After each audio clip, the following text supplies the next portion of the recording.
वेताल राजा विक्रम के कंधे पर बैठा और बोला, राजन, अब सुनो एक और कथा। किसी नगर में हरिपाल नामक एक साधु रहता था। वह अपनी सत्य और वचनबद्धता के लिए प्रसिद्ध था।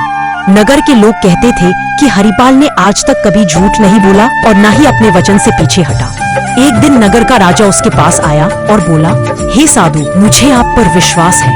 मेरी एक बड़ी समस्या है। राज्य पर शत्रु आक्रमण करने वाले हैं। आप वचन दें कि आप मुझे सत्य बताएंगे और मेरी सहायता करेंगे।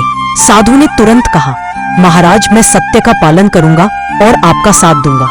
कुछ ही समय बाद शत्रु का दूत साधु के पास पहुंचा और बोला, हमारे सैनिक गुप्त मार्ग से आक्रमण करने वाले हैं। यदि तुमने राजा को ये बात बताई तो हम तुम्हें मार डालेंगे, पर यदि तुमने मौन रखा तो हम तुम्हें सोना देंगे। साधु गहरे संकट में पड़ गया।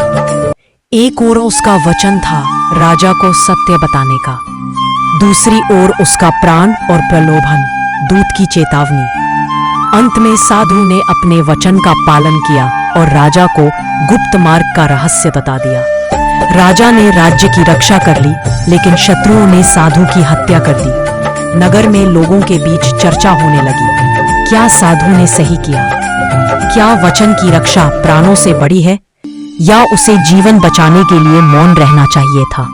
वेताल ने पूछा, बताइए महाराज विक्रम, क्या साधु का वचन निभाना उचित था, जबकि उसके कारण उसे अपने प्राण गंवाने पड़े? राजा विक्रम ने गंभीर स्वर में कहा, वचन का पालन महान है, क्योंकि वह व्यक्ति की चरित्र की पहचान है।